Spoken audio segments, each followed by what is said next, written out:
Maruti Suzuki நிறுவனத்தோட desire இந்தியாவோட number 1 selling செடானா பல ஆண்டுகளா நீடித்து நிலைச்சிருக்கு. கடந்த நவம்பர் மாதம் இந்த காருக்கு பெரிய ஜெனரேஷனல் அப்டேட் கொடுத்தாங்க.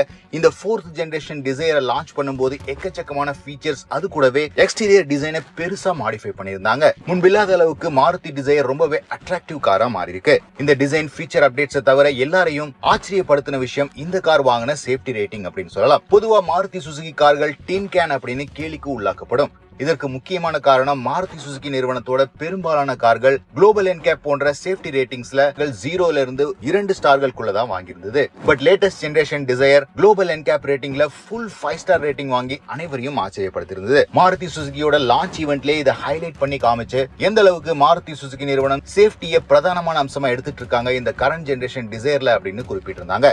இப்போ இந்த 4th ஜெனரேஷன் டிசையரோட மேஜரான ரியல் லைஃப் கிராஷ் ஈவென்ட் வெளிவந்திருக்கு. இன்டர்நெட்ல வைரல் ஆயிட்டு இருக்கிற இந்த ரீசெண்டான ஈவென்ட்டை பத்தி சொல்லணும் அப்படின்னா, ஒரு புத்தம் புதிய மாருதி டிசையர் 2 வாகனங்களுக்கு நடுவுல சாண்ட்விச் செய்யப்பட்டிருக்கு.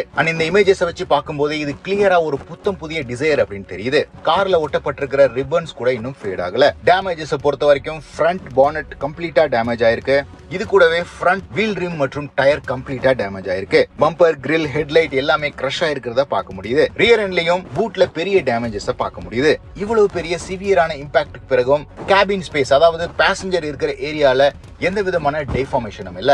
ஃப்ரண்ட்ல இருக்கிற 2 ஏர் பேக்ஸ் டெப்ளாய் ஆயிருக்கு. இதன் காரணமா இந்த கார்ல பயணம் செஞ்சவங்க பெரிய ஆபத்துல இருந்து தப்பிச்சிருக்காங்க. இதுல இருந்து கிரம்பிள் ஜோன் அப்படின்னு சொல்லப்படுற எனர்ஜியை அப்சர்வ் பண்ணக்கூடிய ஜோன்ஸ் பெர்ஃபெக்ட்டா டிசைன் பண்ணிருக்காங்க லேட்டஸ்ட் ஜெனரேஷன் டிசையர்ல.